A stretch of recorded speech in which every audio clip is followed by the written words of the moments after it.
The Mayo Experience. Mayo Experience. Mayo Experience.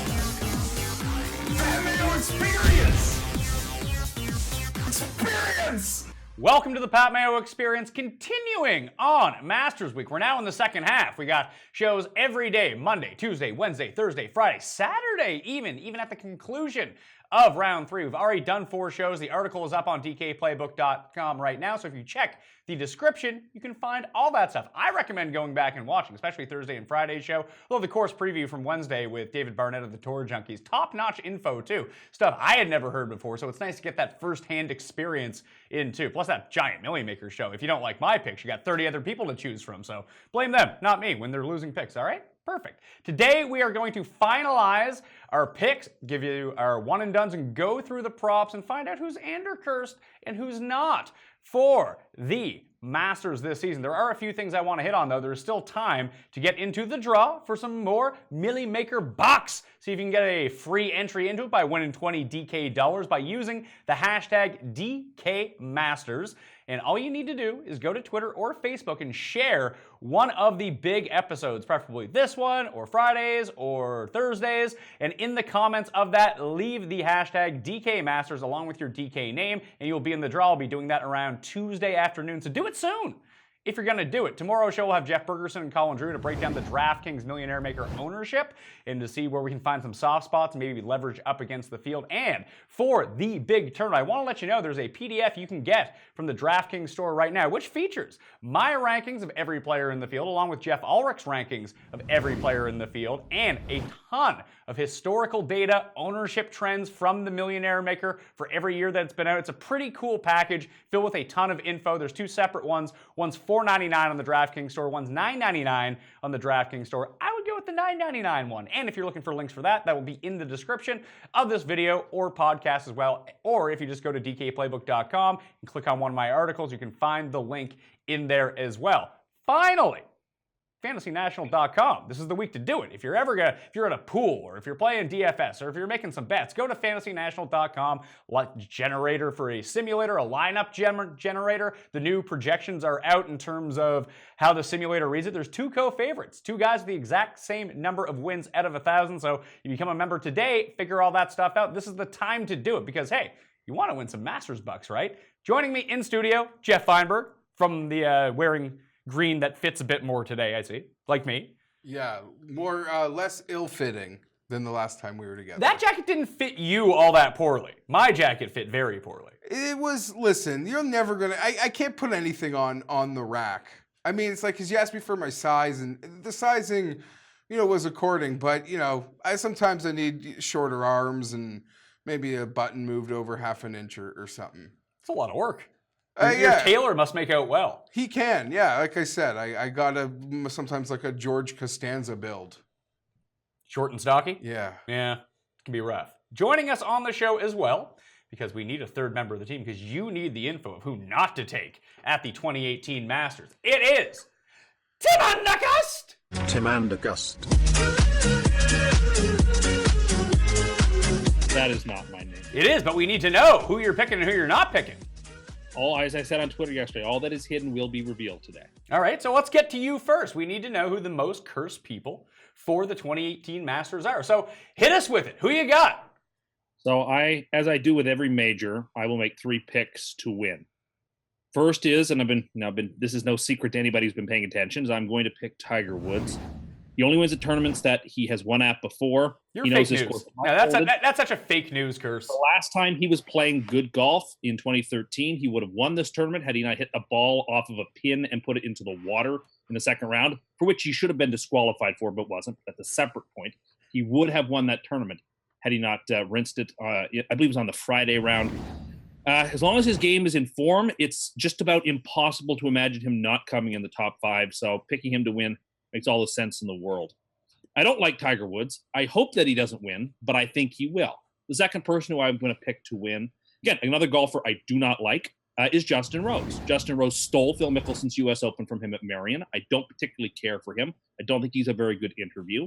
Nevertheless, he was the runner-up here in 2017. He is a major champion. He's a lovely golfer in terms of this. I think his skill set matches well for Augusta, as we saw last week. So we will take him. The third person, I wanted sort of a deeper pick here at the Masters, somebody maybe not everybody is on, but somebody who my third pick is a former champion and someone who also won at St. Andrews, Zach Johnson. I think, again, he's the type of golfer where in a tournament like this, people overlook him. I think he's going to be unspoken about, even though he's won majors over a large span of time. He knows the course very well. He can play it blindfolded. I'm picking him as well. I appreciate you staying out of my lane with my picks and not cursing any of those people. Although, I know about like 50% of the people watching the show right now are devastated with your Justin Rose pick. Because they already got their money in. So, you probably want to apologize to them. First, no, because the words I say have absolutely no effect on what is happening. See, you say that, but we have too many examples of this happening. Just like we know Jordan Spieth is going to win because you said there's a 0% chance of him winning. Okay, well, if that's true, we should just end the podcast now, and you shouldn't do any more because he's going to win. Perfect. If you thought that, if you actually thought I do think that. That's why I put the Mondays on it. Then you would not. You would conclude your Masters coverage for the week at this very second and do nothing else. Because if Spieth's going to win, everything else is academic. But you don't think that. What's disappointing is this Tiger pick over Phil, and we know that he's actually picking Phil. It's just a clear curse. It's just a clear attempt to give him an out. Like if Tiger wins, he can call it, and if he doesn't win, he can just sort of the same way he still tweets that the Patriots lost the Super Bowl at times. Well, they did. No, thanks. Did you know what I'm saying? I know, I get it. He's looking for hedge opportunities with the curse here. Yeah, and he's only making picks to try to prove the curse isn't real, but time after time, the curse proves to be very real. But his take on Tiger was a fair one. Sure. He doesn't think Tiger is going to win. No, Yet he picked him anyway. I do.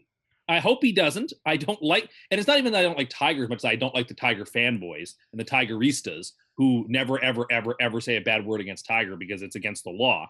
And this will just give them even more ammunition in their quiver to pretend like Tiger Woods is, Yo, I'll tell you this much: if Nota Begay was in the hole, if Nota Begay needed Tiger to vouch for him in a court, or had to do with a couple $1 million hole, Tiger would have made that clean sheet go away. Tell you that much. In this new book coming out about Tiger, it came out that Tiger's mom used to call Phil Fat Boy. How original! What a really clever dig that is. That's a great name. Cracks me up. I run it and I laugh for a good 10 minutes. I just think it's funny because Tiger's mom and dad were both chubby too, and I'm not gonna laugh at anyone's set, but. Yeah, Tim is he's just trying to piss people off with the Tiger pick because there's no doubt in my mind, whether it be an odds number that Phil coming in, almost double, that in his mind and in a betting perspective, he doesn't think Phil's the better pick. There's no doubt in my mind. I don't think he's a better pick, despite that I want Phil to win. I think Phil won at Mexico. I think he's playing good golf, but I just think Woods has been playing well. I kind of think he's going to break through, and if not here, where? I mean, there's no course left on tour he knows better than Augusta and likes better than Augusta. The sad thing is he's ruining the fun of him being genuine and hating on Tiger, so we can get animated about how amazing Tiger is. It makes me mad. He's kind of ruining this. Yeah, thanks, with his Tim. fake take. His fake cursing. It's not a curse. I'm open and clear about my position. I don't like the jerk. golfer. I think he's going to win. I do like this Justin Rose curse, though. That's good news for me. Justin Rose has a lot going against him right now. That he's cursed? Well, here's the everyone thing. is picking him to win? Yeah, literally, you've run the joke. It's not a joke. His game sets up perfectly. It's almost too silly. It's an obvious, makes sense. You look at all the metrics for Justin Rose. But now it seems like over 50% of the tout community, if they had one single pick, might pick Justin Rose, at least before the Houston Open. That might make people change what they think of Jordan. And now you throw, Tim coming on it. So there's a lot working against Justin Rose. And my concern with Justin Rose, who's played fantastic golf since Christmas, has he essentially been trying to not win? I don't know. I don't know what's going on.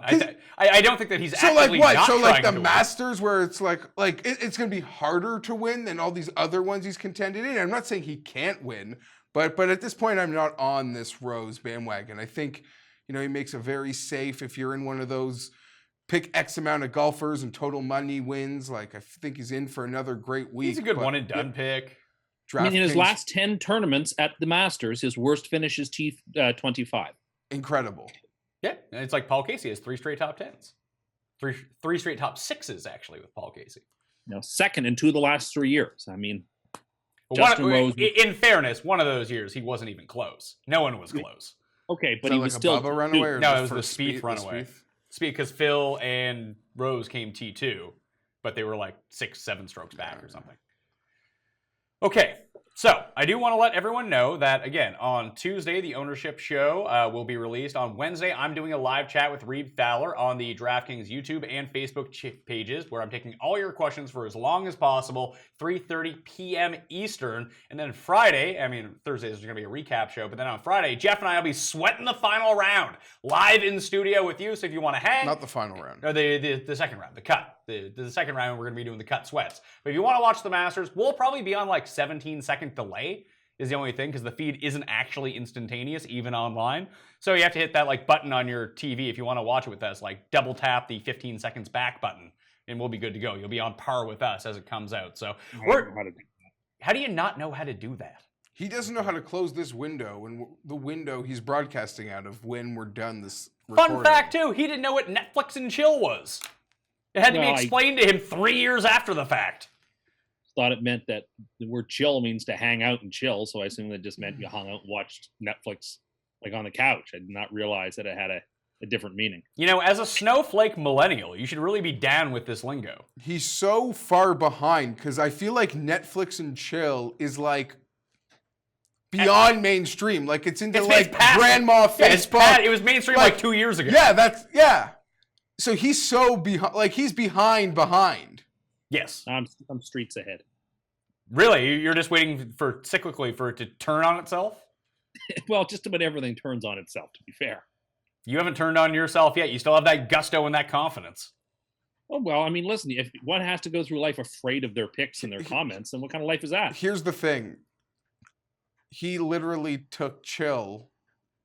Literally, yes. And it's our fault, for thinking he's crazy for not taking it literally. No, it's not, because that's not what it meant. But again, just because I'm not a member of the whole rise and grind lifestyle and don't understand that, words mean different things in contexts that aren't clear, it doesn't make me sort of like Hold out of the on. loop. I don't want to go off a rail. Okay. Yes, you do. I'll give you the space. You go off One quick rail to go off of. There's no king maven of pop culture that doesn't know what Netflix and chill means. It's true. Doug the Pug knows. Doug the Pug doesn't know anything. Yeah, he does. He knows everything. He was even on your Domino's train the other day. Domino's is excellent. Yes. He's right about that. And they hired him to promote it. They should. They shouldn't hire him, because they should hire, people who doesn't just have a million fake followers and pity followers that no one wants. They should hire me because I speak it up. But Domino's is excellent pizza. It'd be better with Peeps on it right now. That's the best thing you can have at Easter for supper, really. We're trying to get the mic fixed on Jeff here. He had it turned upside down. Oh no! Hey, that's a lot better. That's looking good. All right, so I am looking forward to your Friday cut show, though. To give you some props. I think I'll be watching. Okay. I think it'll be. You're going to be watching? Oh no, it's going to be a disaster from the outset. Anyway, if you want to hear the whole field preview and player breakdown, we did that on Friday, and that's not what we're going to do here. We're going to make our picks. I'm leaving one spot open for the Wednesday cheat sheet, along with some first-round leaders, because I want to see I've only bet one first-round leader so far. Oh, I got lots of thoughts on first-round leaders. Perfect. Because the tee times aren't out yet, so I didn't really want to commit to anything. I want to see if there's going to be a weather bias or anything like that before actually investing my money. Tim is not concerned about this. I don't care about these things. Doesn't care about these things. So my picks, my official card for the Masters, is going to be... I jumped on it after we finished the show and Jordan Spieth was at 14-1. I went and opened up my Shell Houston Open thing and he started playing when he was at like 3 under. And he had already dropped to 12, so I hit it then. So I have Jordan Spieth at 12-1 along with those parlay bets I made back in December to get him up to 28. So I'm on Jordan Spieth. I have bet Adam Scott at 66-1. I have bet Bryson DeChambeau at 80-1. I bet Pat Perez at 150-1. Kevin Chappell at 150-1. I have Bubba at 50-1 from before the Genesis. And finally, I have Kim at 250 to 1. Now, the longer odds guys, and you'll see this reflected in the cheat sheet, again, facebook.com/thepme. Most of those guys, I don't have Bubba, I don't have Spieth, and I don't have Perez because I bet them at different places, but I do not have them to the top 8 each way. The other guys I do have to the top 8 each way. However, when I was looking at my card, it's not really a lot of guys. It's a lot of longer shots who I just don't have a ton of capital on, as opposed to like Spieth, even Bubba for that matter. I don't, because he was 50. I have room for like one of these mid-tier guys, and I don't know who it's going to be. I'm kind of leaning in Tommy Fleetwood. I missed out on the 80 train like 3 months ago, but he's back down to 45 now. I kind of like that. But that's my official card for the moment too. You'll find top 10s. The only first round leader bet I made was Bryson at 80 to 1. Oh, that's sorry, Bryson at 60 to 1 is what it was. Bryson is one of mine. Oh, great. Thanks. So I should I'm probably not go gonna lie. live cash that out right now. Go ahead then. I can't. I each weight it. So Geoff, your picks. My picks, like you said, going back to when we did our preview shows and talking about these parlays, and I noticed like these parlays that I made early, it was like fanboy parlays. There with Dustin Johnson to 19 and to 22 to 1, and Ricky Fowler to 34 and 36 to 1. Okay. That being said, I don't know how anyone in their right mind today can sanction a Ricky Fowler bet. Well, I can give you one piece of way you could. They're probably not going to play any golf on Saturday, so he won't have a Saturday collapse. It would have to be a Sunday collapse for the Monday round. Why are we not playing golf on They're Saturday? expecting about 30 millimeters of rain on Saturday. Oh, that really sucks. Okay, that I guess is good for Ricky, who, as everyone pointed out to me, or a couple people, Pat, I mean, he has taken Charlie Hoffman's Golf Channel birdie crown, and like that's the one trophy that he currently is holding. He is the new Golf Channel birdie king. Get him on network coverage, and it's all over for It Ricky. is over. They go to network coverage on Saturday. He makes it double. Maybe he's just afraid of Jim Nantz or Johnny Miller. I don't know what the problem is. I don't know what the... He even did the classic, had the good round going on Saturday, and then eject. He had that the elite player in a weak field is already like T2 by a stroke going into Saturday, gets on his heater. Everyone's like, oh, this is over type mentality, because you expect, a guy in that frame to be able to close it. Now, it's a fine line, Pat, with these very good players, in my opinion, going into the Masters. And we talked about it last week in the Shell preview show. You don't need to see them win, hypothetically, unless they get into the spot that Ricky got hit. Even Jordan was kind of there. He made his charge. You saw everything you needed to. Yes, except for the putting. The putting was still atrocious. Okay. He was first tee to green, last putting again. He almost went pure Luke List. Luke List missed 5 straight putts inside 5 feet. Incredible. Incredible. Classic List. But my point being is, in the end, the weekends, and you feel really good about Jordan Spieth. The fact by Saturday when Ricky got into his heater, you're like, I can't feel Ricky almost had to win at that point to feel good about him going into this week. Yeah, if that makes any sense. But that's all about expectations too, because Ricky set the bar high by where he was in that tournament and then bled it all back. Jordan kind of did the opposite. Started out not slow, but average. Then he made his run Sunday when people were paying attention. I'm saying those guys aren't really there. They're all kind of working on their own things. Even total birdies for Phil was really high. Total birdies for Ricky total birdies for Grayson was really high. He just made too many triple bogeys. My point being is once you get into that point where Ricky was on Saturday versus that field, the expectation changes as to where this weekend needs to end. And the exact same thing happened last year in Houston. But he was playing a lot better at the time, and he went to the Masters. He had a great start. I think he was the first round, or maybe not first round leader, but he was right there. On Sunday, he played with Jordan Spieth. Yes, second to final. But I just mean he got off to a great start and kind of held his positioning till tee off on the final round, and he imploded then. But Saturday, I have a fun numbers. Saturday Ricky Fowler story for you, because Tim and I were at a wedding all weekend. And on Friday night, I had been speaking with one of our other friends. Actually, I think Tim and I were just kind of talking about it. And he had overheard that Ricky Fowler is not the best on Saturday. So, Tim, would you like to take the story away on this one? Well, that he immediately went the next morning to the gas station to buy a Pro Line to bet on Jordan Spieth against Ricky Fowler, because Ricky Fowler always plays poorly on Saturdays. And so we were showing in the room while we were getting ready that TSN was repeating the Saturday round of last year's Masters. The 2017 Masters. And for an unnecessarily long period of time, this person thought that this was live during the Houston Open. So he was like rooting for the Saturday round at the Masters last year, where Fowler and Spieth were both going off at the time. He's like, "Oh my God, birdies for Spieth!" Then we told him, and then he forgot, and he kept getting pumped up again, like sitting right next to the TV and looking at it from 2 inches away and pacing around like a lunatic. Idiot. Well, I think he was a little excited. That's all. I wouldn't say anything else. Fun round though. They've been repeating all these like Masters rounds from last year. I can't help but watch them when they're on. Yeah, I've only really watched the 2004 final round and the 2010 final round, but I downloaded the app this morning. I downloaded the app this morning too. Such a feeling of such optimism, but when I put it in the trash bin like next Sunday night, I don't know. Or I keep it. If there's a winner on the card, like that won't get deleted. You still have your Danny Willett 2016 Masters app? No. You finally got rid of that one?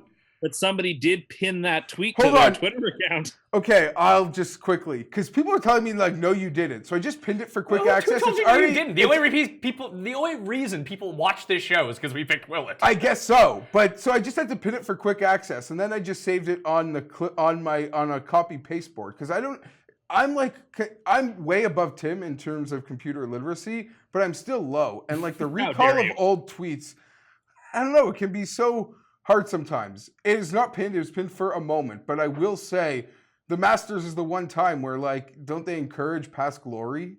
Yeah. Yes. I thought you should keep it pinned all week. You live in past glory. And that being said, on that note, I have a Sergio 50-1 ticket. You got that in Vegas. So that is exciting. I'm worried about all the Yeah, it's a good number though because he's 28-1 right now. I'm worried about the only guy to win back to back in the modern era is Tiger Woods, the greatest player of this generation. Tim, the very cursed Tiger Woods, but we don't even know. But that could be fake curse. But that just shows how hard it is to go back to back. But I don't know. He's riding that baby swag. He seems so charmed. And for him, it'll again kind of just be all about that putting, but. In terms of your models, I'm sure he's striking it as pure as anybody with those approaches. It's all just about putting with him. Tim Frank actually tweeted out earlier today, if you go back and look at some of the past Masters champions, recent Masters champions, where they've ranked in strokes gained putting for the year, there's like 5 of the past 8 are like outside the top 100. You can get it going here, and these greens are so fast, and they take so much knowledge in order to navigate them that bad putters can just know these greens and putt well. But they're going to be the opposite of that this weekend. If they get 25 to 35 mils of rain, that is going to make this tournament look so much different than we expected in the past. We're going to see people shooting 62, 63, 64. We're going to see balls stick as they're shot close to the pin. I think it's going to it'll transform the Masters look wholly different than we expected if this weather holds. I don't even agree with that. I think if it gets wet, it's going to become far more challenging. I would start thinking like Rahm and Dustin and the heavy hitters at that point because although the length is over 7,400 yards, with the elevation, it plays a little bit closer to like 7,600 yards. And if you can't get any roll off your tee shots, like those second shots are going to be impossible. I was talking about like the pitches in close, right? They're going to be able to get the ball to stick in a way that you usually can't. I don't know, because like it has the best irrigation system of any course on the planet. Yes, they'll probably be a little bit slower, but I wouldn't imagine that Augusta National is going to have too many problems getting the water off. Okay. And we're 7 days away. We're 6 days away from Saturday.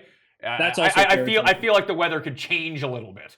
You're right. No, that's all fair. All right. So far, you've given us the 2 parlays you have with Dustin and Ricky. Yes. And you have Sergio. Yes. And who are the bets now? Well, Sergio, I guess these bets, like the Sergio one, is called, I guess the proper term is called like anti-post. Bets that are made like long before. Yeah, like my Bubba bet. Yes, like your Bubba bet. So we got the Fleetwood 80, we got the Noren 80, Kuchar 100. Where'd you go? That was available like 2 weeks ago. I spoke now it's 50. Spoke about it on our match play show. They're throwing out 100 for Matt Kuchar. Come on, that's embarrassing. And then he played good for me last week. I picked him in the one and done, and he played good golf. Yeah, no, that was your best one of the year. Well, listen, you're only like $3 million behind me in the one and done now. Spieth stole his. Well, I don't say stole because controversially had his incident, but then Spieth just found that special gear and just blew it away. Well, you get a 30-minute break for no good reason. You can, it's like when the power went off in the Super Bowl with the Rams and the Niners and the Ravens. You can recharge. Fair enough. Well put, Tim, Doctor. Yeah, Kuchar, listen, it feels like impossible. Not impossible, but like Kuchar. Hey, it's the year of guys who can't win winning. So why not Matt Kuchar? Yeah, no, I'm always a why not Matt Kuchar guy. If his scrambling is on point, hopefully he can be around there this week. I've also got a Barn Rat 200, which I believe now is cut 90. in half. 90 now. I don't know. These were like wishful thinking clicks, but there's some big numbers. And last week, I made the Bryson bet when we got off the air. Yeah, it didn't move. It's still at 80 if people want to make it right now. I've seen it as low as 66 in this. And a lot of it, I mean, I played the top 8 each way, and Bet365 is offering the top 8 each way. It's 150 odds instead of 1/4 like it normally is, but I compared it to his top 10 odds, and it was over double what his top 10 odds were to make that bet. So that's why I made that bet instead of betting him top 10. As an explanation for why I give up the 2 placement points, which, when he comes T9, I'm going to be very upset. But hey, it's the risk that you take. So Tim, you have picked Tiger, Rose, and Zach Johnson as your picks. All right. So let's get into one and dones then. I would love to use Jordan Spieth. Unfortunately, I used him at the Tournament of Champions, so I cannot use Jordan Spieth. On my alternate team, I can use him, but he cannot be my pick for the show because I have already used him. But you, however, did you win last week? Who'd you take? No, you won. I took Luke List. Who'd you take? In the actual pool. No, in ours. Who'd you take? In the actual pool, I took Russell Henley. In ours, I took a loser, missed the cut. Okay, who was it? Who's playing this week? Who is it? Fratelli. Oh, you took Fratelli. Okay. So, the one and done pick for me here, I'm going to go with Adam Scott. I just really like how Adam Scott rates out. Justin Ray from Golf Channel also tweeted out that the past 5 Masters winner have all been inside the top 10 tee or top 7 tee to green in the field going into it, as opposed to this year's. Adam Scott, right up there. He's one of the 7. So that's my pick, Adam Scott. Who are you taking? That's a number that keeps getting a bit higher. Well, he went from 50 to 66. Now he's back down to 60. I'm going to keep that country flag, but Jason Day. Jason Day? That's a good contrarian pick this weekend. Yeah, in sort of the original theories we talked about for these one and dones is sort of taking the elites and then trying to find out, well, at this point people have used guys, but which of these elites is the guy I will give you 2 one and done picks that will probably be lower owned than Jason Day, who are better players than Jason John Day. Rahm? No, Justin Thomas and Dustin Johnson. Well, I love Dustin Johnson, but I used him when he couldn't beat out TPJ at yes. Pebble. So, Tim, who are you taking as your one and done? Tiger Woods? Yeah, Eldrick. Might as well go in for a dime, in for $1. If I didn't take Eldrick, then I would have taken Rose. But honestly, I'm taking Tiger. Like I said, if I had Spieth available, I would take Spieth. I do not. Maybe I should switch that to Dustin Johnson. I want to have my one and done. Spieth? I want to have. I bet on Scott, so I want to have my. Like you, I like to have my one and done as a guy I've actually bet on. Well, but I bet on Jason and Day. That's the problem. But that's true. But you'll probably play someone different in the big pool anyway. Yeah. All right, so we've gone through Cursed, the bets, the one and dones. Oh, Tim, you see they're bringing Pro Tracer to the Masters? Are you excited? All you had to do was come out and compliment Augusta National, saying they would never disgrace their TV broadcast with nonsense like this. 2 weeks later, they got it. I'm aware. Like I said on Twitter, apparently they want the Masters as presented by Microsoft Paint on TV. If they listen, it's their tournament to ruin. If they want to destroy the visual image of this with pro tracing shots that nobody needs, that's their prerogative. It disappoints me. It's like a 99.9 consensus that people love the Pro Tracer. I don't understand how that has any effect on whether it's good or not. Especially like when you're in a deep sweat Sunday afternoon and you're seeing I'm seeing 2 balls like off the tee and I'm drinking out of the good glass and it's time. He's out to lunch. I think the Masters does a tremendous job of coverage. For all of the tournaments that we get mad that we can't watch any morning golf or follow the players that we want, it's not going to be like an on-demand, hey, I want to see Charlie Hoffman hit a shot, click on Charlie Hoffman. We're not there yet. The Masters yeah, we will be. And Masters.org does allow us to see way more of this tournament than almost any other, which is awesome. I'm a big fan of that. And they'll give you like a scrub group in the morning too, which is always really nice. Question for Tim, and maybe he's debated it before, but what are Tim's thoughts on the ladies ever getting to play there? I think it's that. Well, ladies, there are a couple of women who are members, if memory serves. I mean, isn't Dr. Rice a member there? Yeah, Condi Rice is a member. Yeah, but and there may be others.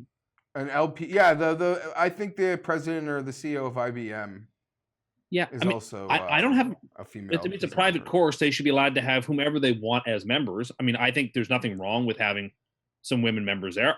In fact, I would encourage it. No, we're talking about like having an I'm LPGA talking event about there. yeah, I'm talking about in this climate of where we LPGA are. event, Why yeah, aren't they yes. get the ladies on there for a major? Well, I think their thought process is we are going to hold this course exclusively and only for one tournament per year, and that will be the Masters. That's I mean, not every U.S. Open tournament course also hosts the LPGA, right? I mean, it's happened in the past, but it doesn't often happen. That 1 week of wear and tear on the Masters is, I'm sure, incredibly taxing on the course. So if they want to say we're holding this course exclusively and only for the Masters once a year, I don't have a problem. If they wanted to open it up to the LPGA on occasion, every 5 years, every few years, that's fine. I wouldn't have a problem with that either. It's not hallowed ground. This isn't St. Andrews. This course has only been around for 85 years. It's an important course, but in the grand scheme of things, it slots below some others. So, there's a bit of a deification of Augusta, which is kind of ugly and kind of unnecessary. Well, the reason that Augusta has the status that it does is because it's the only major that they play every year at the same course every year. That's right. I understand that. So for first round leaders, I mentioned I bet DeChambeau, and before I saw the tee times, the leans. I wrote down a list of like leans that I have. So guys that I'm leaning towards, and I want to see if they get a favorable tee draw. And if there's no like discernible wind or weather splits, and I'll probably end up. Looks like the weather's supposed to be pretty benign on Friday. It's Monday, Tim. Okay, but all we can do is talk about what is currently available. That's what I'm not even talking about it because I don't care until Wednesday. Okay, well, I do because I won't be on again. But clearly you don't know. You said it doesn't even worry you either way, so just don't worry about it. I don't really care. So Bryson is the only one I'm in on. I'm giving a hard look to Hadwin, Henley, Walker, and Pat Perez, all 90 and 100 to 1. You're not going to get the super deep odds on first round leaders like you would in a normal tournament. Get on a guy like Louis. First round leader? Yeah. Louis, first round leader is 45 to 1. You know that's just not my range of first round leaders. I like to play the longer shots and spread it. Yeah, but in a tournament like this with such a small field, you got to go with shorter odds. Oh, yeah. When I hit Charlie Hoffman as first round leader last year, my bank account would have disagreed, Tim. I think that there are some guys with shorter odds that I think would be wise to. The other ones that I was looking at, Steele at 100 is kind of interesting. He really rates out well when you look at what really matters. I don't love where his form's at right now. Probably being on Siwoo, 150 is one of the longest odds on the board. But I just want to stay in that kind of range though. Like I mentioned, Kisner, Hadwin, Henley, Perez, Walker, Webb Simpson. They're all around 100 to 1. I think that those guys for a round, they can lead the Masters, no problem. Tim, who are the guys you were going with? Brian Harman at plus 5,500, left-hander. I think he will fade late as he sort of did at the U.S. Open too, but I think he's got the form to do it. Brendan Grace at 60 to 1 seems like a really, really nice bet there.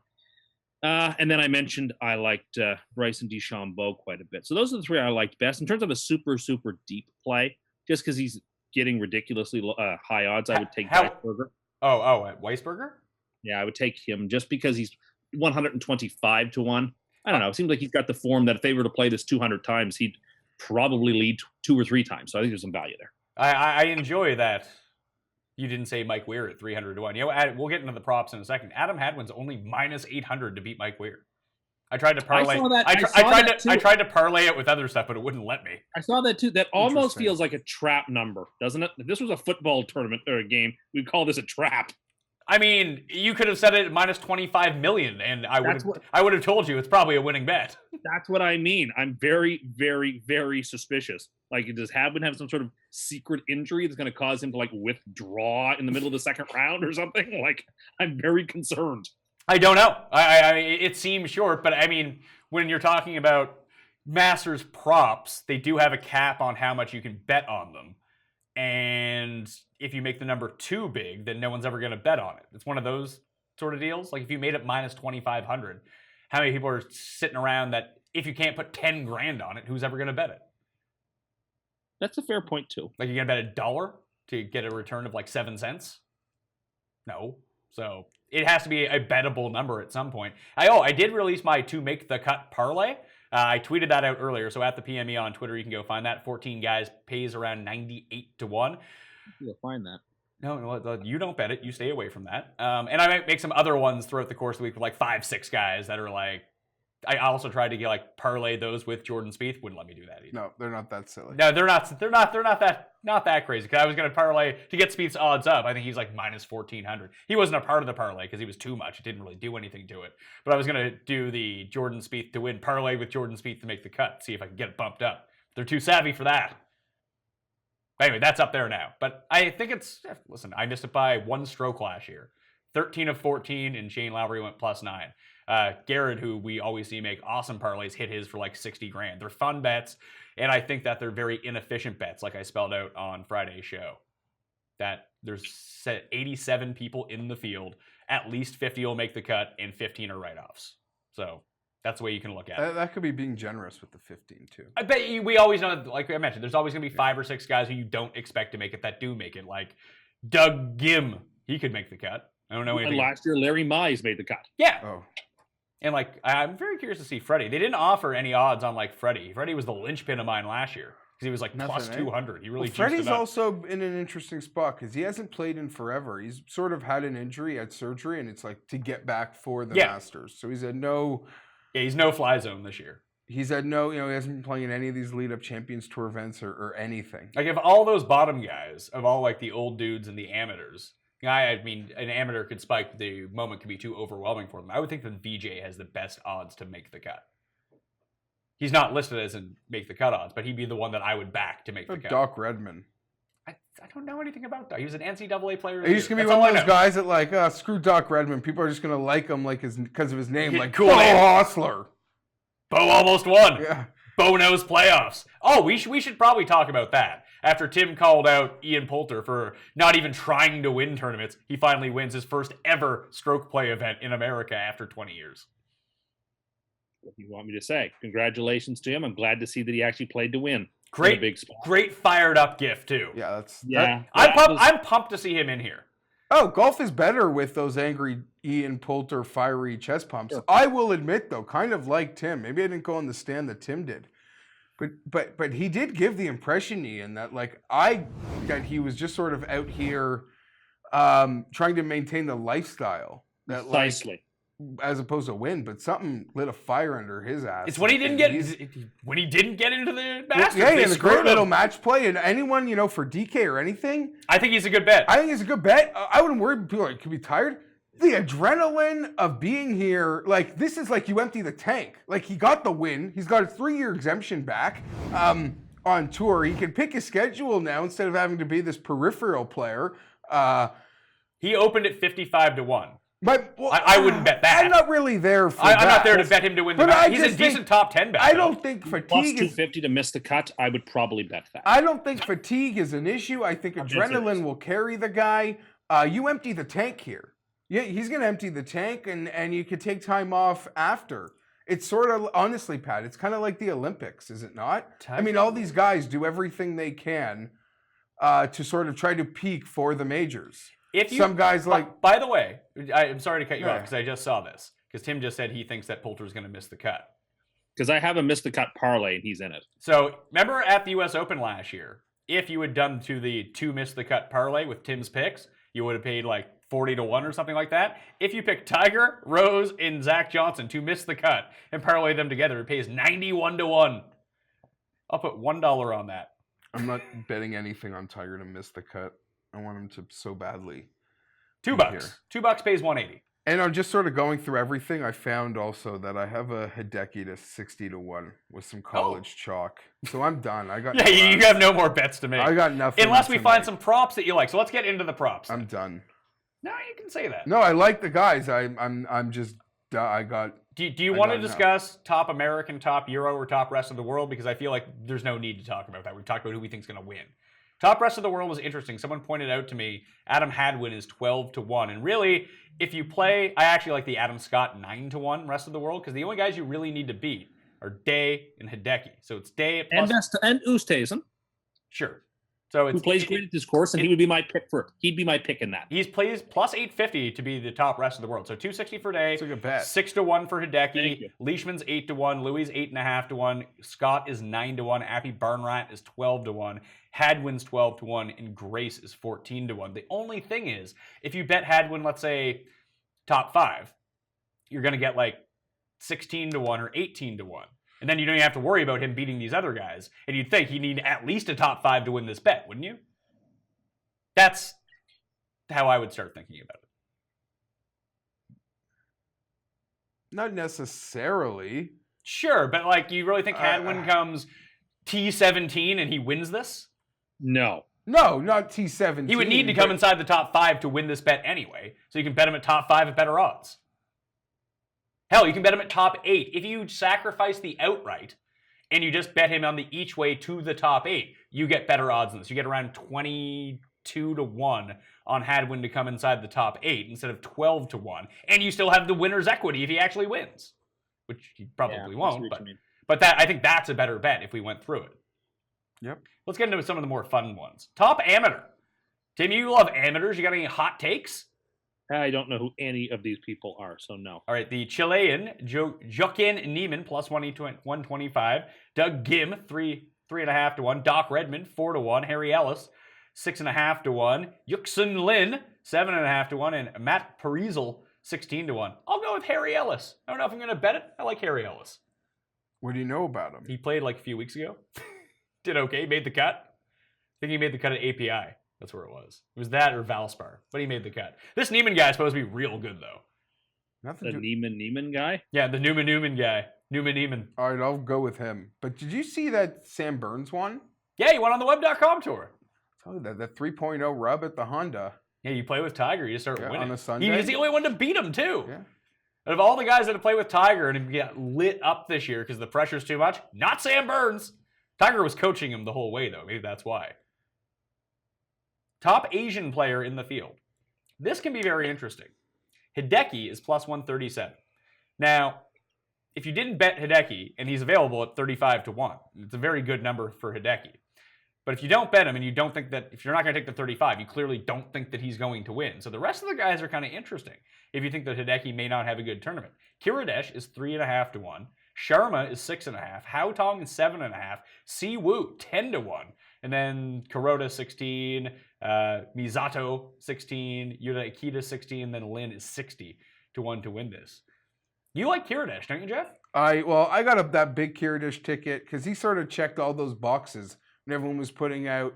I mean, yeah, he got a couple gimmick wins, but he got 2 gimmick wins. He's won 2 tournaments, and that sort of trend that shows guys have to win leading into the Masters. They've made the cut. They're not debutants. Sorry, they made the cut the year before, and obviously that was like, it was a pretty impressive list of guys that had won and that had played well. Like Rahm got an early win, and Dustin got an early win, and Day got an Day early got win. a win, and Sergio even got Phil, his win overseas. We've seen Phil get a win, Hao and Tong. Rory got a win. But before the dam really opened, Barnrat sort of checked all those boxes, and he was flirting in that 200, 250 to 1 range. I'm more of a fan, like, I don't know. I'm a fan of the guy, and maybe it was like a golf fanboy bet to be something to cheer for, but he played really well at his Masters last year. It is a bet. It is such a big future that I do wish at the time those each-way options were available. But when you're making them as such futures, sometimes aren't like so far in advance, those each-way options that are there the week of or the week before a big tournament aren't there. So I feel like that one might just knock on the door. Tim, what do you make of Sharma? I like Sharma a lot. This would be my bet. I think Hao Tong is just about free money in this category. Hao Tong, he almost was my 3rd pick to win this tournament. That's how strongly I feel about him here, but I didn't. Why? Have you ever seen him hit a shot? No, but he won the most important tournament that is predictive of who wins this thing recently, and that has to matter. And so going on sort of blind gut intuition, I sort of like the way he's playing. And plus, I don't trust Matsuyama, and I'm not going to until I see his wrist 100% in a big spot. Appy Barnrat, meh. Sharma, I like a lot. I'm glad that he's in this tournament.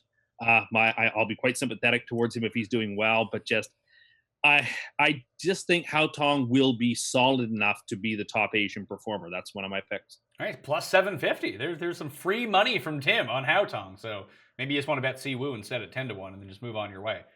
But I think Kiradesh is the smart bet there. Mm-hmm. It's either Kiradesh or no bet kind of thing. Let's see. Top Australia Asian. So if we... Australasian. Sorry. So it's just to include VJ in here. You got Day at plus 137, Leishman at 3-1, Scott at 3-1, Cam Smith at 5.5-1, VJ at 16-1. Tim. I don't like any of these golfers in particular, but if I had to bet it, I would bet Jason Day because I think he's probably the only one of these guys who's going to make the cut. So I'd take Jason Day. Only one to make the cut? Yeah, like Adam Scott's on my 4-person to miss the cut parlay, so I want nothing to. It's great news for Adam Scott. I'm loving it. Mark Leishman, I have no opinion on, really. I'm neither good nor bad. VJ not making the cut. Do you remember, Jeff, when Leishman was like number 1 ranked Australian maybe for a moment? No, in like December, like heading into the year, like even like through the swing season last year, it's like Leishman at the Masters. Watch out. Now no one wants a piece of him. Well, last year he won Bay Hill. Yeah. And a lot of people, Rory got that Bay Hill win this year. A lot of people very close to on the scene say the Bay Hill greens, they make them fast. They're some of the more, they share a lot of common traits with the Augusta greens. So I guess that one gave the steam to Leishman that year. I would lean Day, but from a betting purpose. Scott 3-1's a bet. I would, especially since he's guaranteed to miss the cut. But I would actually, if I was looking for to chase a bigger number, I would chase Leishman. Really, they're the same odds as Scott. As Scott, I know that. You prefer Leishman to Scott? How dare you? I just not repping my boy Adam. I feel like it's safer. Like Scott can win. It wouldn't shock me. Scott hasn't missed the cut at Augusta since 2010, and he has 4 top 10s the past 7 starts. And he couldn't putt last year and came inside the top 10. He missed every 5-foot putt. Going to miss the cut. He's going to miss the cut? Yes. All right. So top Australian, kind of top Canadian, like I mentioned, Adam Hadwin, minus 800. Any love for Mike Weir, plus 450? No, I don't know who in their right mind is walking up to the counter. Mike Weir does Canadian TV by Friday at dinner. So that should be the bet. Will Mike Weir appear on the TSN broadcast? Well, that's probably guaranteed. Who do you think is going to be their scrub that they have in place until Mike Weir gets cut? Last year it was not Ian Leggett. It wasn't David Moreland. Leggett does the other channel. Yeah, but who's the Frittich? Brad Frittich was the guy. Yeah. Not handsome Brad Frittich.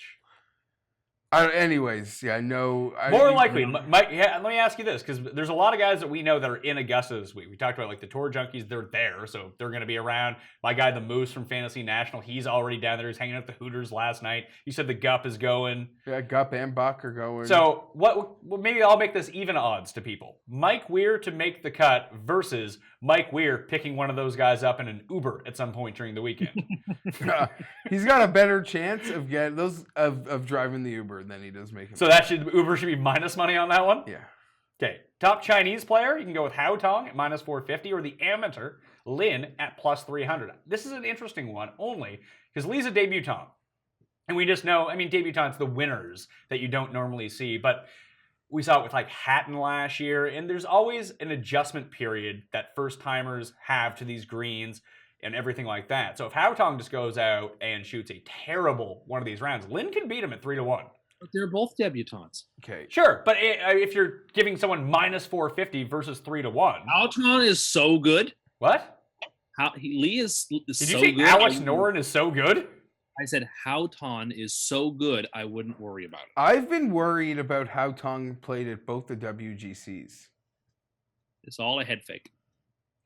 Tim, you've seen the results from Hao Tong since he's won that tournament, right? I made a comment on our show last week that I didn't even realize the stereotype that I fed into. Oh no, I heard it. I thought that's what you were going for. I wasn't going for that. I just think he's always tweeting, he's always taking pictures, and then he gets whomped at these WGCs. Just happy to be there? Yeah, that's Yeah. That was more of your point? That was the point I was making. And then someone played it back. I was like, oh, that's actually funny, but it wasn't what I was going for. Not the intention that you had. So like, I was, instead of watching the end of that LPGA tournament last night, I was watching Seinfeld reruns. There was the episode with the cigar store Indian, and Jerry asked the Chinese mailman where the closest Chinese food place was. It's because you're a mailman! You know! Next one. Oh, God. Top Continental Europe. This is an interesting one. Rahm plus 280, Sergio 3-1, Stenson 4.5, Noren 5, Peters 8, Rafa 12, Francesco 16, Keimer 20, Wiesberger 28, Longer 50, and Jose Maria Olazabal 175-1 to be top Continental Euro. I think if there's a spot to jump on Noren, this could be it. I don't like Noren. I mean, 80-1, if I could get that number, I probably would bet it right now, but that number is no longer available. But I think at 5-1 to be top Continental Euro, you don't have to win. For one thing, and I don't think that Stenson's going to play all that well. Let's cross him off. Then it's Rahm versus Sergio versus Noren. And like Peters would have won. No, yeah, Peters would have won this last year. Didn't Rory have that big Sunday charge? Yeah, Peters came third. But Rory's not a continental European. No, Sergio would have won. Yeah, Sergio would have won this last year. And Rahm's the favorite? Rahm's the favorite, yeah. And you get Sergio at 3-1. Jeez, that's such a wild card. Noren, I think, is winning the tournament, maybe. So I'll say. So Noren at 5-1 would be your lean on that one. Yeah. Tim, what do you think? I think it's really only between Rahm and Garcia, and I would take Garcia because the odds are slightly longer. Top debutant at the Masters. We have Xander Schauffele plus 350, Finau at 4-1, Dylan Fratelli, your boy, 7-1, Haotong plus 750, who's free money to win every bet, apparently. He's there. It is. He's winning that one. Despite Tim having never seen him take a shot before. Sharma plus 750. Patton Kazire plus 850. Cook 10-1. Wes Bryan. It's funny because he won the Heritage last year to get in. I don't think that he's played well since, but he's 18-1. Then you got the amateurs. Wes Bryan is the worst real-life pro in this field. Better or worse than Willett? If you had to take a head-to-head, Wes Bryan or Danny Willett for this week? Willett. I think I'd take Wes Bryan. Willett. Let's bet that. Okay. I owe you $25. Okay, we'll put $25 on it. Sure. I'll take Wes Bryan, you take Danny Willett. Yeah. Danny Willett, most likely to withdraw from this tournament, by the way. Oh, fuck. Not the most likely to have too many clubs in his bag and scream at his caddy. You don't think so? That would be Woosnam, who's awful. Yeah, why do you hate Ian Woosnam so much? He loves SIGs like you. And through this every year, he's the worst golfer in the history of golf. It's so frustrating. We have to see him every year. He can't be cut quickly enough. Maybe he'll make the cut this year. He made a run at the cut last year, remember? I do remember, but then he didn't because he's Ian Woosnam, and Like he's almost in that stretch where a couple of years ago, when remember when the fellow from Texas, I'm forgetting his name now. I shouldn't be. Spieth's idol. George W. Bush. No, the golfer. Ben Crenshaw.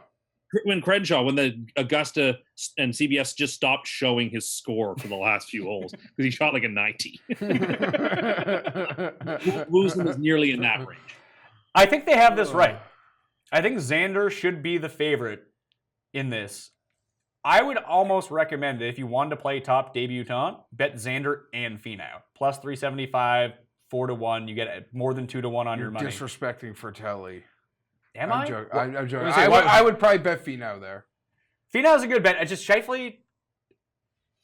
I'll tell you this. Finau does things really, really well, like at an elite level compared to anyone else on this list, whether it's driving distance, whether it's ball striking, that kind of thing. But Xander's not too far, and he doesn't have the holes in his game like Finau does. I would agree with that. Like if there's anyone on this list who's going to pull an Ernie L7 putt, it's Tony Finau. Oh, that Ernie. Well, Tim, what did you say Ernie said after that round? Ernie said after that round, if this was any other tournament, I would have withdrawn.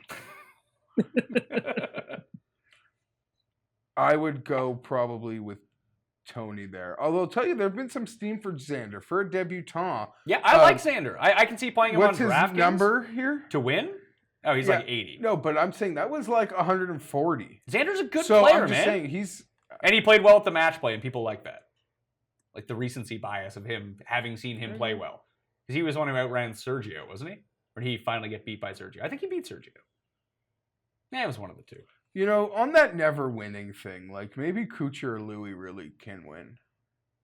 Listen, If it's like that year of the never winners. The year of the never winners. The can't possibly win guys all keep winning.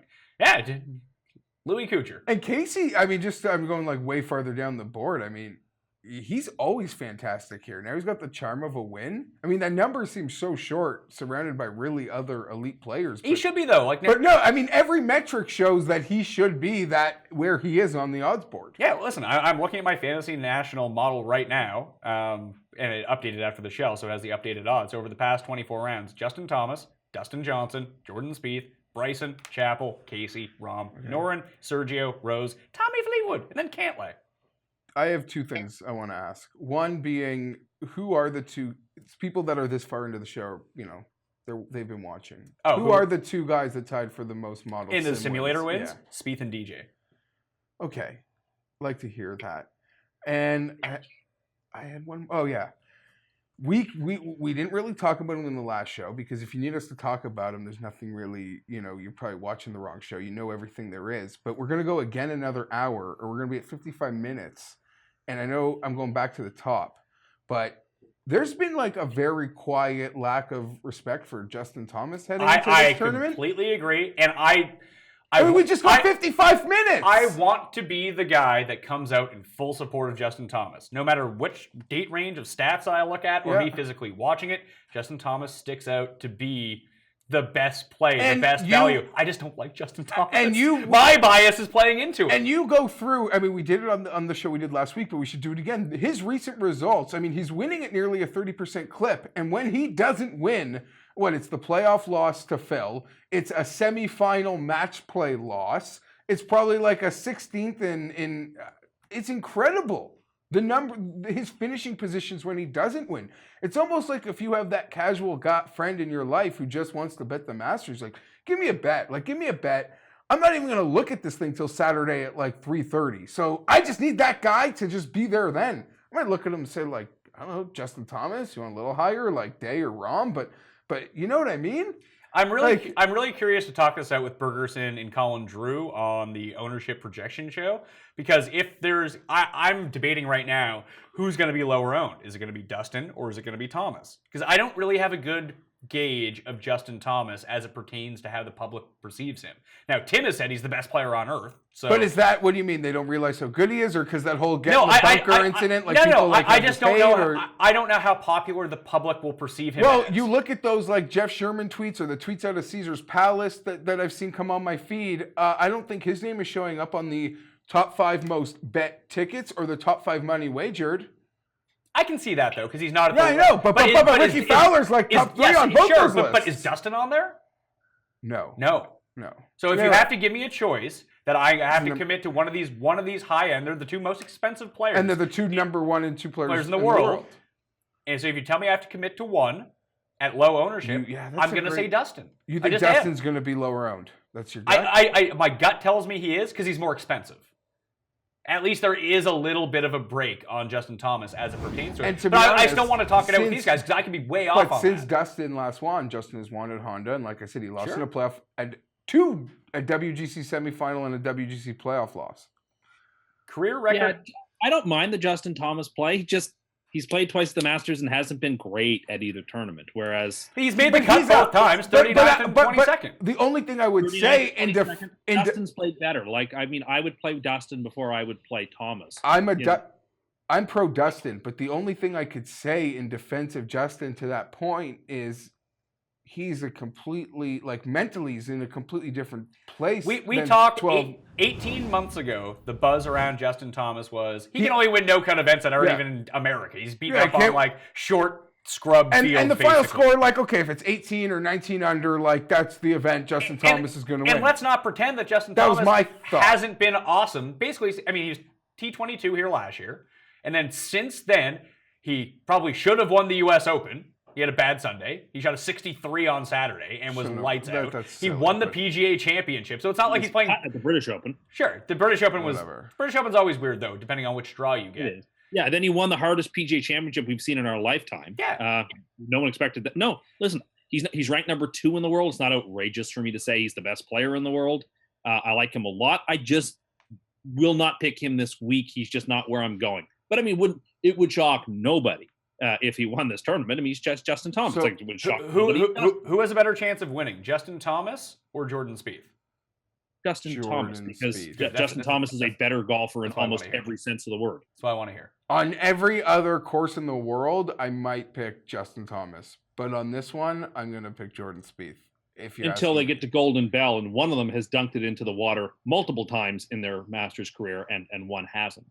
And one also has won this tournament before, and one hasn't. And then after having won the tournament, he humiliated himself on national TV 3 of the last 4 years on Sundays at Augusta. So he came second one of those years, and he came 11th. Yeah, the when he was other year. leading big at the turn and fell apart, and he's now fallen Do you apart. know- Yeah, but the only reason he fell apart at the 12th hole, as we revealed on this year's Cust Awards and Best Historical Andercursed, is because he stepped on that tee and you declared, Tim, that it's over. And then guess what? It wasn't, was it? Well, again, that's people are misremembering. I declared it over at the turn. He took 2 bogeys before he put it in the water twice there. Oh, so what you're saying is that he after you said it was over, he went bogey, bogey, quad.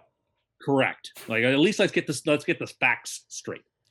You sort of glossed over briefly the best debutante, but like of those guys, there's only one of them who has shot 63 in a major and has finished top 5 in a major, and that is Hao Tong Lee. So Could you pick Hao Tong Lee out of a lineup? I certainly could. You you could. know- What if it was him with one other Chinese person in it? Could you do I it? totally could. I know who Hao Hao Tong Tong Lee is. Lee's Remember him finishing top 5 at the Open. Hao Tong Lee's mom would jump into Ray's Creek to get his putter if he decided to throw it in there. You think so? There's an amazing video. You got to look at it of his mom fetching his putter out of a hazard that he launched or something. That's a club, awesome. an incident. More than awesome. But while we're on that, I mean, so what would the most anti-Cust Sunday be if it had Spieth, Poulter, Spieth- Hatton? Yeah, Spieth, Poulter, Hatton, 1, 2, 3 would probably be it. Can I bet that finishing? Oh man, that's how you're watching Amen Corner. Those are the leaders. You're watching Shot Tracer. The Masters is ruined for Tim. You can actually bet exact finish, straight forecast, Like a horse race. Yeah. So let's see. You can do first That and is second. a dangerous game. But these You're odds are betting plus they were 250. 200 to 1 probably. I'm trying to find a Jordan Spieth to beat. No, it's not available on any of those I guys. guarantee you, if you message them, you could odds per request. Odds per request. Yeah, I would like Jordan Spieth to beat Tyrrell Hatton and Jordan Spieth to beat Ian Poulter as an exact 1-2 outcome. I almost had it last year because I had Rose to beat Sergio. It was plus 175. Oh God, Patrick. Yeah, that sucks. But it allowed for some decent hedge equity too, along with my giant Rose bet. Let's get back to these props. So other than that one, is there an exact one that you like? Because I bet Spieth to beat Paul Casey at plus 225, $2 bet for kicks. That's the problem with all these Masters bets. I see them, I get excited for 10 seconds. I really have to restrain myself. It's Monday. I'm going through these bets. I'm gonna think something different in 2 days anyway. Let's calm down here. No, but if they want to give me good value on a Henley versus a Charlie Hoffman or something, Oh, I'll Tim, happily back a guy like Russell Henley this week. we'll talk about head-to-heads on the Wednesday show when I have Reed Fowler on, once we have some more tee draw information, that kind of thing. Top left-handed player, Phil, plus 115. I have a strong take on this. It's one of my best. And this is why playing props is somewhat stupid at sometimes, but also if you understand value, it's great. Bubba is favored to beat Phil in this tournament as an outright winner. Phil is favored to beat Bubba as top left-hander. Weird, isn't it? Plus- I wouldn't take either of them. Plus one, you would take Brian Harmon at plus 550. Absolutely. I would What definitely about take Mike Brian. Weir, 66 to 1? Ted Pata, 25 to 1? No, I would take Harmon. I think he's going to do the best of all the lefties. Also, Lin, the Asian amateur lefty, 100 to 1.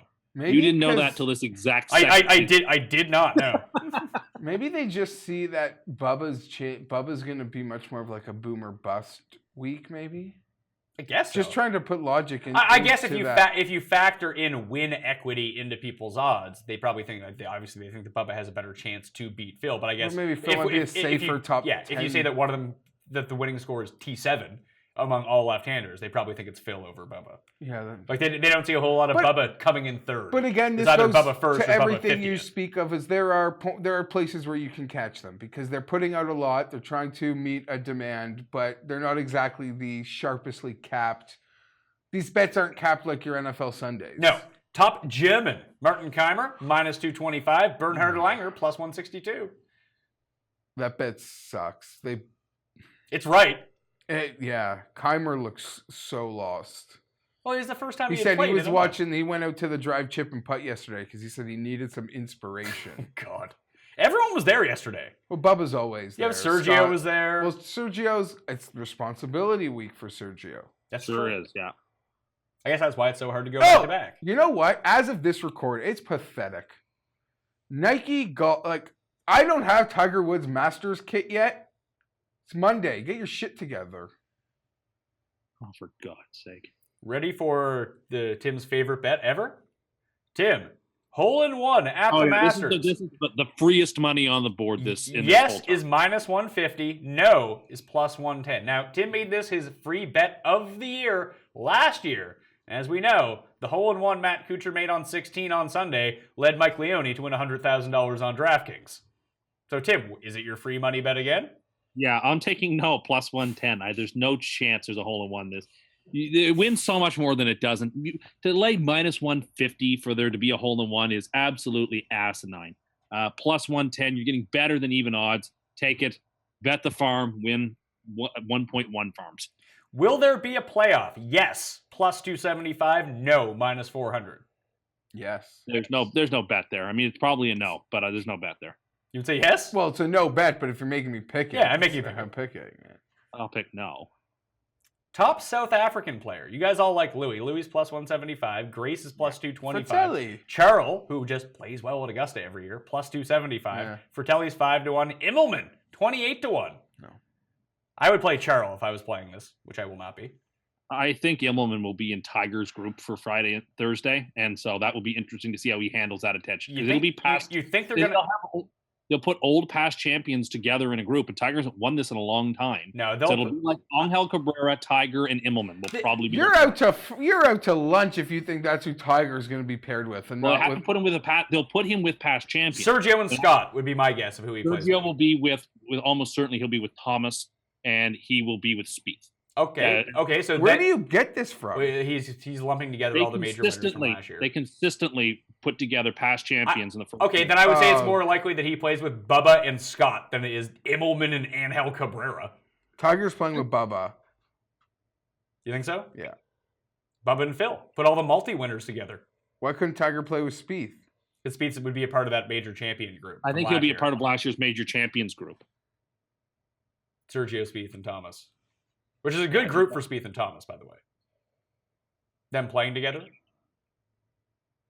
Very cash. Because if memory serves, Tiger used to play with O'Meara all the time. Well, that's because they were like neighbors. They're buddies. But they were also both past champions. Which okay, is fine. That set it up. But once they were like, O'Meara was like Tiger's first like pro mentor once he was a pro, and they were next door neighbors. And yeah, despite what you think, Tim, they actually do want people to like be excited about this. No one wants to. I think they could put anybody in Tiger Woods' group, and the ratings would have absolutely no effect. People will watch at the same rate because they're only watching for. Yeah, because people might turn it off if Tiger's not hitting and then forget to come back. You don't want that. You want to have other people in that group that maybe you'd want to see. You really think that people want to sit down and watch Trevor Immelman? I think they just want to watch the Masters and want to watch Group Tigers in, and that's literally as far as people are thinking about it. As the People's Tribune, I'm a little bit more tuned into this. Are you going to Masters and chill? That's very funny. Masters and chill with your fucking self, pal. Top, Great Britain or Ireland. Rory is the favorite, plus 187. Rose, plus 275. Casey, that's the play. 4.25. Fleetwood, 8-1. There it is. Poulter, 9-1. Hatton, 10-1. We haven't really talked about Tyrrell Hatton at all. Why did we want to? I kind of like him. Now that he's so Andercursed and he's like off. He's down to 80-1 or 60-1 or something. Like him he's on my free money miss the cut parlay. Love Hatton. He is. Can you please give us your free money to miss the cut parlay, please? Yeah, Ian Poulter, plus 250. Alexander Noren, plus 240. Hold on a second. Can you say that again for me, please? Alexander Noren or Norn, whoever you pronounce that weird accent on the E, plus 240. Patrick Cantlay, plus 200. Adam Scott, plus 275. And Tyrrell Hatton, plus 200. It pays plus 40.062. So 40 to 1 on that? I think it's like 400 to 1. No, I don't think that's. Is it 400 to 1? Yeah. If you bet $100, you win $40,162. And that was Scott, Poulter, Hatton, Noren, and Cantlay to miss the cut? Correct. All right, so if you play that the other way, that all 5 of those guys will make the cut, it's plus 288. I will play that. Let's see if I can get some money back on this one. Well, that's not bad.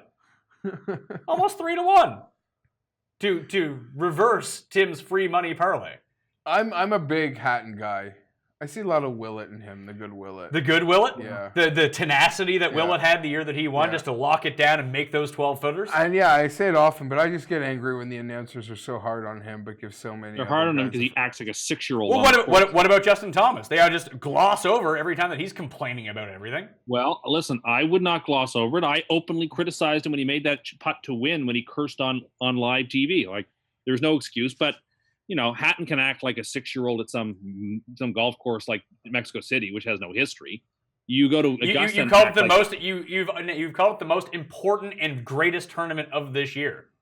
By the way. Well, it has the best field, so it has been to that So point. ever since Phil has won, you have nothing but rave reviews about Mexico City. Yeah, but it's not a course that has any real history. You don't even want to build a wall anymore, do you? That's more of a you position, not a me position. You're all about that wall. You and your buddies. I think I don't like Hatton. I don't like the way he acts. And again, we can cut Justin a little bit of slack because he's a major winner and he didn't come on the scene 6 seconds ago and hasn't won anything. Whereas Justin Thomas has won stuff. He's the second best player in the world according to rank. So we can cut him a little bit more slack than Mr. Terrell Hatton, who has won nothing of any import. He won the BMW, didn't he? It's a good tournament. I like a that. tournament that has a smallish field and it's in the major. So, so why even play it then? I didn't say that. I'm saying, but that sounds like what you're saying. You just say he hasn't won anything. I think he has 4 wins in the past 2 years. Nothing of any import compared. There's no major championships or WGCs. Until a month ago, WGCs were a farce, according to you, and didn't mean anything. I don't think that was ever my Your decision. direct quote, and then Phil wins one, most important thing in the world. Probably even better than a major. It most certainly is not. And I know what you're trying to do. You also say that the PGA Championship is barely a major. Probably shouldn't even be one. That's Jeff's position. No, that's also your position. No, the PGA Championship. You said ever since it went away from match play in 1958, not a real major. No, it became a much disappointing better that- tournament last year when they had Ric Flair do that intro. That's true. Winning margin. 1 in a playoff, plus 275. Exactly 1 stroke, plus 250. 2 stroke exactly, plus 350. Then we're into 550 for 3, 8 to 1 for 4. What do you think? You think it's a blowout or do you think this is a close one? What's 2 strokes? 2 strokes is plus 350. I guess that's what I would bet. I don't know. This is such a crapshoot, this stuff. I'm curious what they got for winning score, but I'm sure. Winning score? Yeah, winning score is what we're going to finish it off with.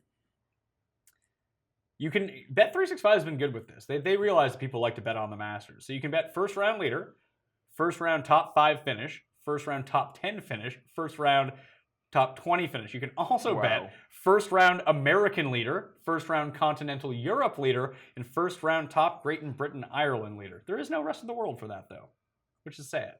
That might be where I take Hadwin. You might get him at like 50 to 1 there, which would be nice. Or like 40 to 1, he could win that. So let's do winning score. It's a 3-way bet. I couldn't find the exact winning score. Do they have that? Did you see that, Tim? No, I couldn't find it either, as much as I've been looking around for it, because it's something I'm always interested in.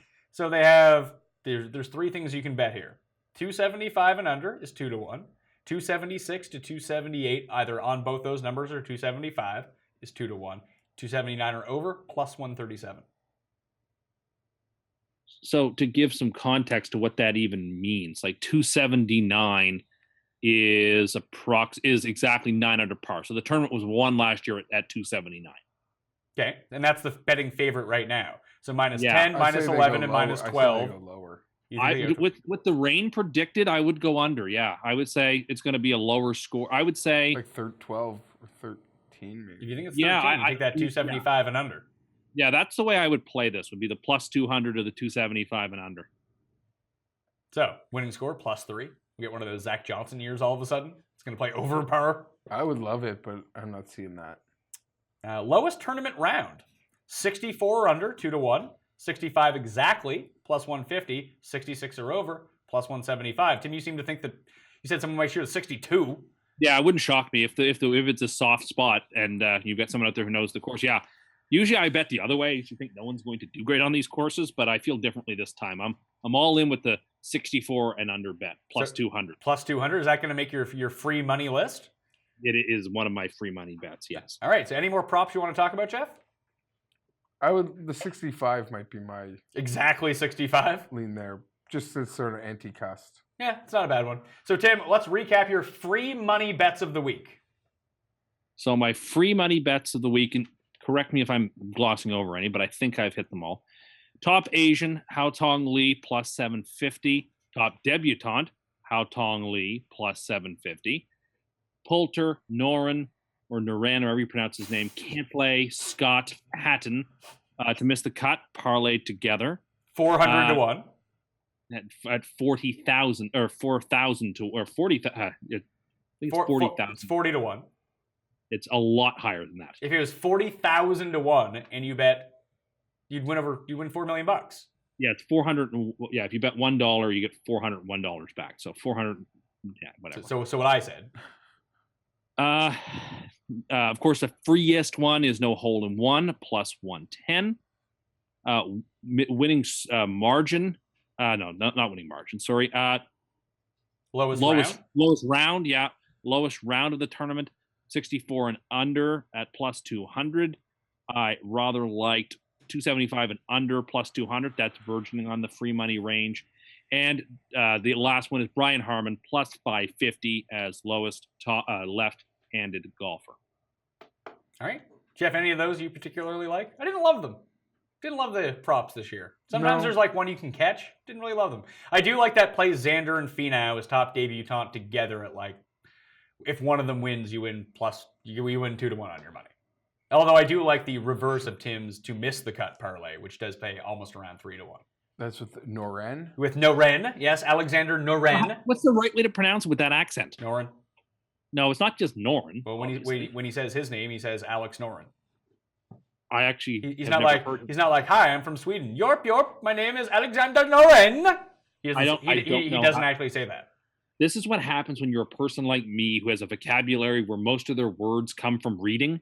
You don't actually hear these things said out loud very often, so you're not quite sure how they're pronounced. People dispute if you can even read or not. That's a heavy topic on the internets. Oh, really? That's a heavy topic. It is. Yeah. That's on it's a Reddit subsection that people just debate. Is Cust really a robot? Can he even really read? Can robots even really read? You're not a stabbing robot. You are no Roberto. Anyway, that will do it on the Pat Mayo Experience. I want to thank Tim Andercursed. Tim Andercursed. That is not my name. For being on the line. And Jeff, it looks like you have something to say. I am really not prepared for Sunday. What do you mean? No, hear me out. It is overwhelming. 2 of my favorite events of the year fall on one day. Masters and WrestleMania?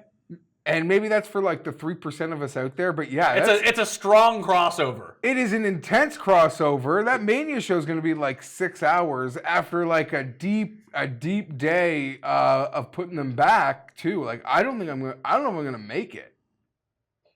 Well, especially if you hit a winner. Or get a devastating loser. Oh my God. Like it's a deep day. Like that Mania coverage, I won't be there on time, but it starts at like 5 o'clock. I mean, I guess I'd watch WrestleMania if it wasn't on Sunday. I have zero interest in what's the main event. Oh, they do such a great job. They do such a great job. I watched it last year. It was fine. Yeah. I just don't pay attention to wrestling. Yeah, you don't even have to. They just do. Well, who's the main event? It's just such a great show. Who are they bringing back? Is like The Rock on the card, surprisingly, for some reason? No, well, like the big, like I guess mainstream. Cena versus who? Cena versus The Undertaker. Okay. Although that's not really confirmed yet, but by the time you're watching this, it's going to have probably been confirmed. It's Ronda Rousey and Kurt Angle versus Hunter and Steph. And Steph's my go-to, man. Damn. Like she's gonna have an outfit on Sunday. It's just that'll wake me up. Rock your world? Yeah, it'll wake me up. Brock versus Roman. for like the 5th time. Okay. You're not really hooking me here. I'm sorry, it's not. I guess not here to sell it. But Daniel Bryan's back. I heard that. I thought he had to retire. Yeah, and I don't know, 2 years later, he got doctors to say he was good. Anyways, this is such a offshoot, but it's a crazy day. Like, these 2 sporting events, if I had to rank my favorite individual sporting events of the year, Careful, don't step on my territory here. would be incredibly high. And the fact for them to like cross over on the same day is overwhelming. My wife knows to get out. I prefer the Royal Rumble to WrestleMania. I think it's a more, especially because I don't pay attention, that it's better for me because they throw back people that I actually know. Yeah, it's fun. Anyway, that will do it on the Pat Mayo Experience. You can follow me on Twitter, Instagram, and Facebook, where my betting cheat sheet will be at the PME. You can follow Jeff at GFienberg17. And of course, all that Masters coverage, you can find everything in the description to this video, or up on DK Playbook, or in the description of the podcast. It's all there. I want to give a special shout out to FantasyNational.com, though. Go become a member today. This is the title. You want to win your office pool? $7 for a week. Go get that. All right? I'm Pat Mayo. Good luck with the Masters. We'll be back for the rest of the week, too, so don't miss a second. I'll see you next time. Pat Mayo Experience! Experience!